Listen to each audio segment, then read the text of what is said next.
Gimana untuk ke depan, tahun depan nyimpen apa?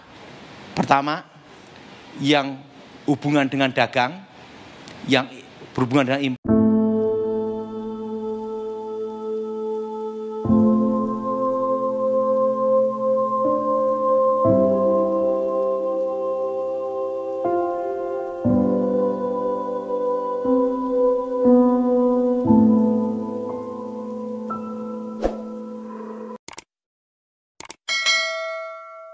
Apakah dia yang menguji hati tidak tahu yang sebenarnya? Apakah dia yang menjaga jiwamu tidak mengetahuinya dan membalas manusia menurut perbuatannya? Anakku, makanlah madu, sebab itu baik, dan tetesan madu manis untuk langit-langit mulutmu. Ketahuilah, demikian hikmat untuk jiwamu. Jika engkau mendapatnya, maka ada masa depan, dan harapanmu tidak akan hilang. Jangan mengintai kediaman orang benar seperti orang fasik. Jangan merusak rumahnya. Sebab 7 kali orang benar jatuh, namun ia bangun kembali. Tetapi orang fasik akan roboh dalam bencana. Jangan bersuka cita kalau musuhmu jatuh. Jangan hatimu beria-ria kalau ia terperosok. Supaya Tuhan tidak melihatnya dan menganggapnya jahat, lalu memalingkan murkanya daripada orang itu. Jangan menjadi marah karena orang yang berbuat jahat.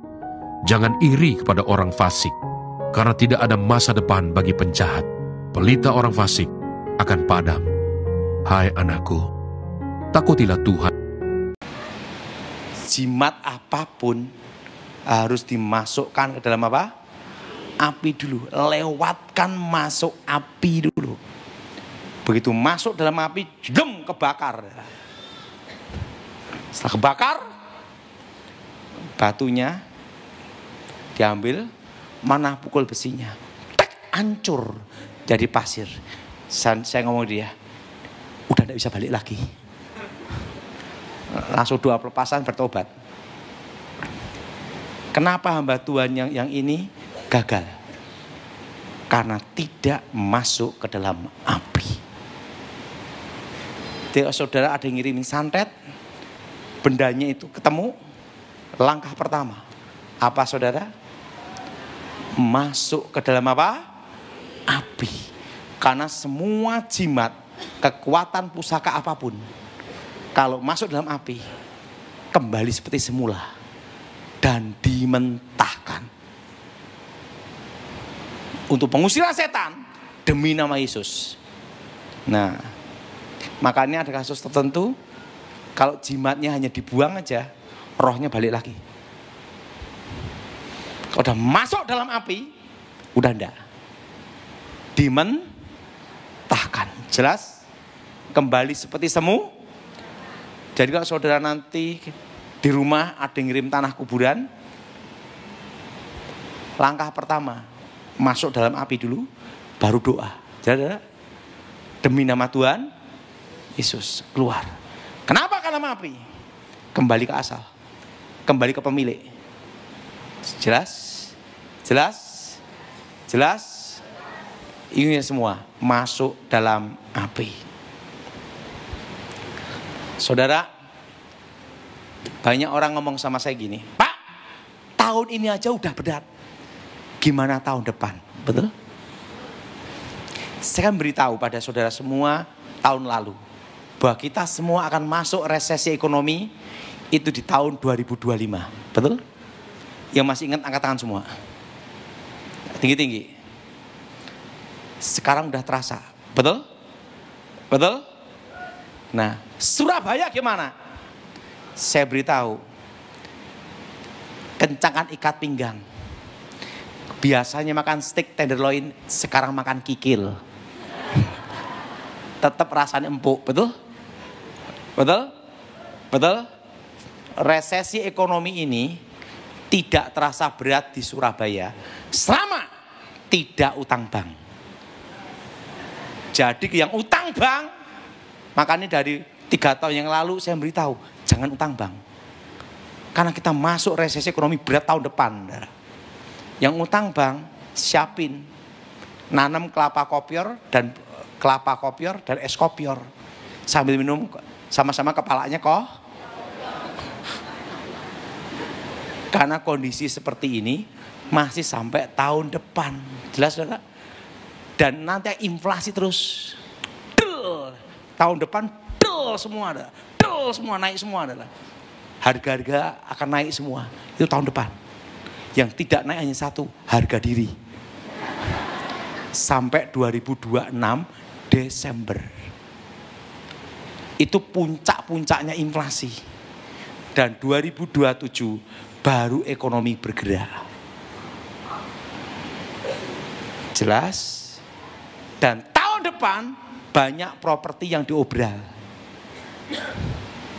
Tahun ini sudah banyak, tahun depan lebih banyak adalah. Karena orang perlu makan dan perlu uang cash. Tapi saudara jangan tergoda utang bank, pakai KPR untuk beli properti. Ingat, jangan terjebak itu. Kecuali punya uang cash baru beli. Karena kondisi seperti ini masih sampai tahun 2026. Jelas? Bunga bank, daya beli masyarakat drop turun. Itu sampai tahun 2026.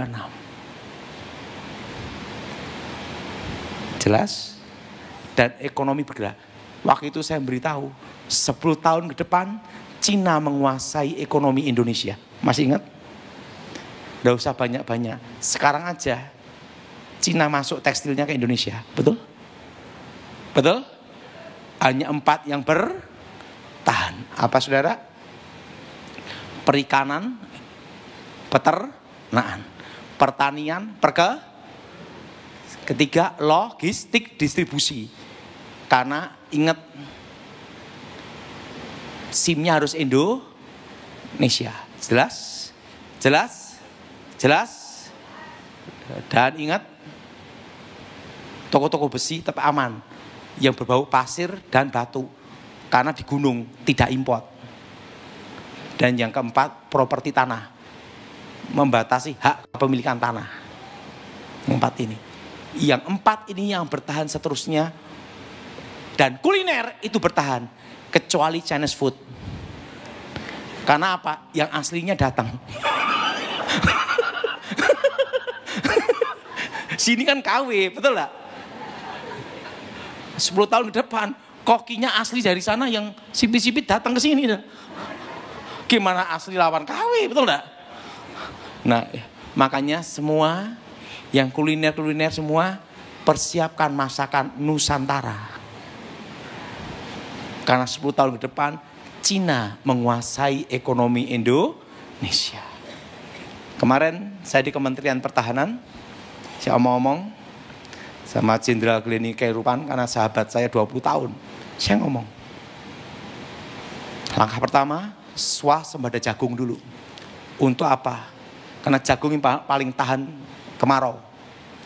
Kalau padi itu harus berair cukup. Dari batang, daun sampai biji semua bisa kepakai. Dan tahan lama. Pertama, jagung dulu. Kedua, aman dulu. Kondisi apapun penting aman. Ingat, tahun depan yang diutamakan presiden pasti aman dulu. Jelas? Jelas? Jadi saudara tidak usah takut akan terjadi macam-macam. Aman. Amin. Ngomong sebelahnya, tidak usah pindah luar negeri. Amin. Apa saudara? Aman. Ingat, posisi apa saudara? Aman. Pak, gimana untuk ke depan, tahun depan nyimpen apa? Pertama, yang hubungan dengan dagang, yang berhubungan dengan import, harus punya cash dolar secukupnya aja. Yang kedua, perlu udah tahu emas nanti berapa tahun lagi 2 juta per gram. Tahun lalu saya nyuruh semua nyimpen emas walaupun 1 gram. Betul?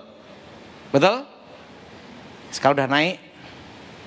Dan berapa tahun lagi 2 juta per gram. Jadi kalau nikah nanti bukan pakai cincin emas, cincin aluminium.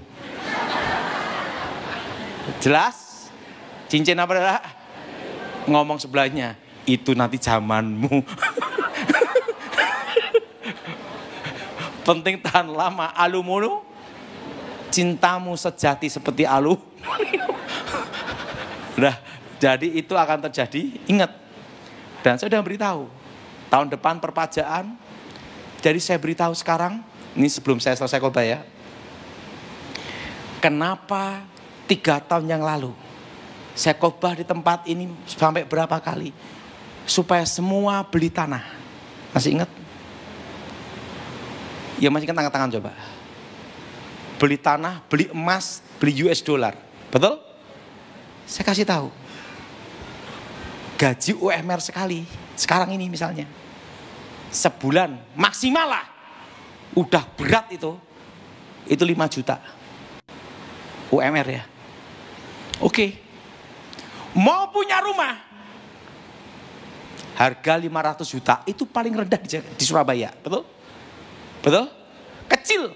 RSSS. Rumah sangat sederhana. Selonjor. Susah.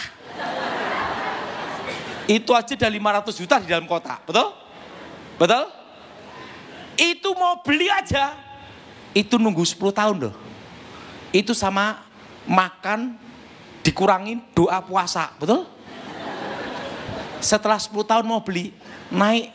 Karena harga tanah naik terus. 1,5 miliar, 2 miliar. Gimana mau kebeli? Betul? Apalagi gajian 3 juta. 4 juta. Kan saya beritahu. Saudara semua beli tanah. Nanti menentukan masa depan anak-anakmu. Betul? Betul? Perpajaannya. Betul? Betul? Kedua, ingat saudara, saingan tambah berat. Betul? Betul? Makanya 3 tahun yang lalu saya beritahu semua supaya beli apa? Tanah. Ya masih ingat, angkat tangan coba. Dan saya beritahu semua suruh berkebun. Harga-harga naik semua. Betul? Krisis pangan. Dan tahun ini dan saat ini saya beritahu, tahun depan tahun untuk bertahan. Apapun kondisimu, bertahan, usahakan jangan utang bank. Jelas? Jelas?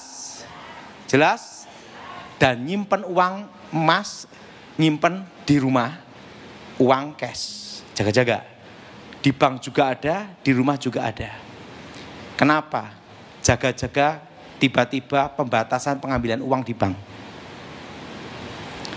Jaga-jaga semua. Jelas, saudara? Tapi untuk negara aman. Tepuk tangan, saudara. Jadi, tahun ini saya beritahu untuk tahun depan. Semua yang bisnis berhubungan import, siap-siap cash dolar. Disimpan. Jelas? Dan apa berapa tahun lagi emas berapa, saudara? 2 juta per gram. Jelas? Dan tahun ini sampai 2026 harga-harga akan naik terus sampai puncak adalah. Puncaknya kapan? 2026 Desember. Setelah puncak 2027 baru properti naik karena properti itu yang terakhir. Nah, jadi tahun ini banyak properti yang diobral. Tahun depan lebih banyak lagi adalah. Tapi daya beli masyarakat turun sampai 2026. Ini waktunya yang dapat uang cash beli.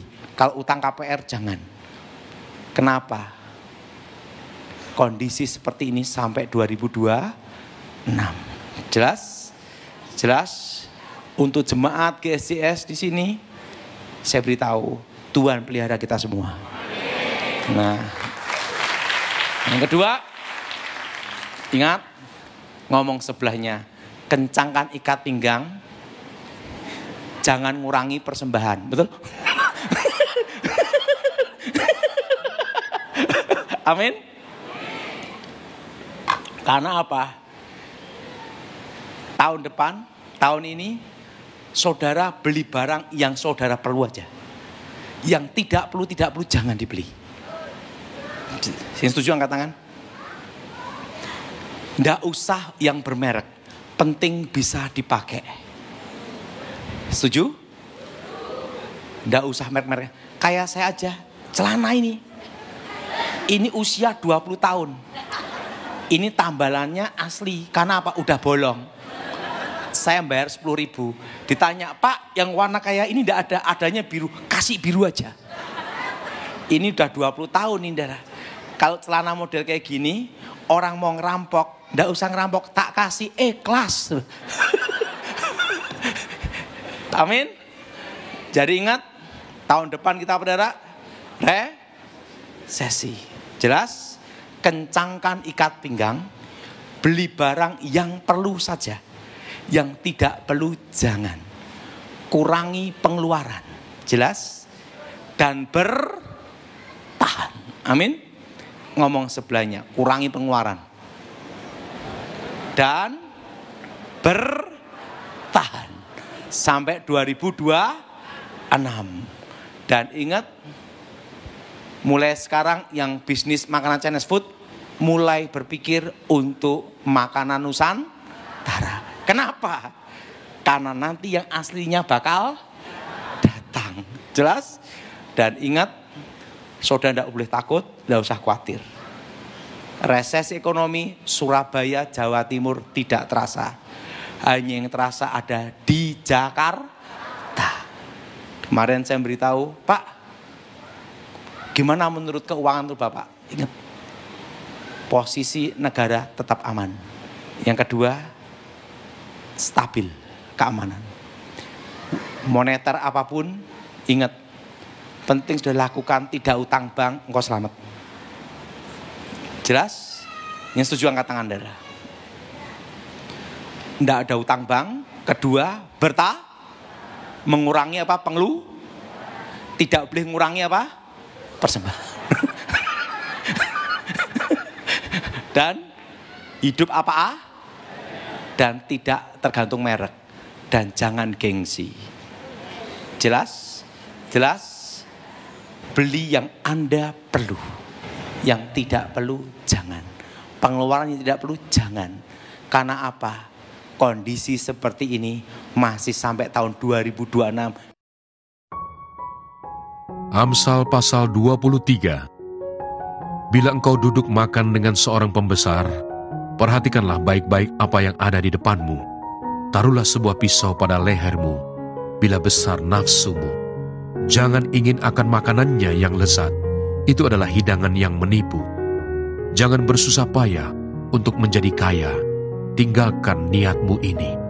Kalau engkau mengamat-amatinya, lenyaplah ia, karena tiba-tiba ia bersayap, lalu terbang ke angkasa seperti Raja Wali. Jangan makan roti orang yang kikir, jangan ingin akan makanannya yang lezat. Sebab seperti orang yang membuat perhitungan dalam dirinya sendiri, demikianlah ia. Silakan makan dan minum, katanya kepadamu, tetapi ia tidak tulus hati terhadapmu. Suap yang telah kau makan, kau akan muntahkan, dan kata-katamu yang manis kau sia-siakan. Jangan berbicara di telinga orang bebal, sebab ia akan meremehkan kata-katamu yang bijak. Jangan engkau memindahkan batas tanah yang lama dan memasuki ladang anak-anak yatim. Karena penebus mereka kuat, dialah yang membela perkara mereka melawan engkau. Arahkanlah perhatianmu kepada didikan dan telingamu kepada kata-kata pengetahuan. Jangan menolak didikan dari anakmu, ia tidak akan mati kalau engkau memukulnya dengan rotan. Engkau memukulnya dengan rotan, tetapi engkau menyelamatkan nyawanya dari dunia orang mati. Hai anakku, jika hatimu bijak, hatiku juga bersuka cita. Jiwaku bersukaria kalau bibirmu mengatakan yang jujur. Janganlah hatimu iri kepada orang-orang yang berdosa, tetapi takutlah akan Tuhan senantiasa. Karena masa depan sungguh ada, dan harapanmu tidak akan hilang. Hai anakku, dengarkanlah dan jadilah bijak. Tujukanlah hatimu ke jalan yang benar. Janganlah engkau ada di antara peminum anggur dan pelahap daging, karena si peminum dan si pelahap menjadi miskin, dan kantuk membuat orang berpakaian compang-camping. Dengarkanlah ayahmu yang memperanakan engkau, dan janganlah menghina ibumu kalau ia sudah tua. Belilah kebenaran dan jangan menjualnya. Demikian juga dengan hikmat didikan dan pengertian. Ayah seorang yang benar akan bersorak-sorak. Yang memperanakan orang-orang yang bijak akan bersukacita karena dia. Biarlah ayahmu dan ibumu bersukacita, biarlah beria-ria dia yang melahirkan engkau. Hai anakku, berikanlah hatimu kepadaku, biarlah matamu senang dengan jalan-jalanku. Karena perempuan jalang adalah lubang yang dalam, dan perempuan asing adalah sumur yang sempit. Bahkan seperti penyamun ia menghadang dan memperbanyak pengkhianat di antara manusia. Siapa mengaduh?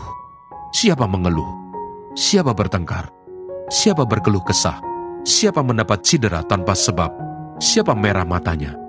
Yakni mereka yang duduk dengan anggur sampai jauh malam, mereka yang datang mengecap anggur campuran. Jangan melihat kepada anggur kalau merah menarik warnanya dan mengilau dalam cawan yang mengalir masuk dengan nikmat. Tetapi kemudian memagut seperti ular dan menyemburkan bisa seperti beludak.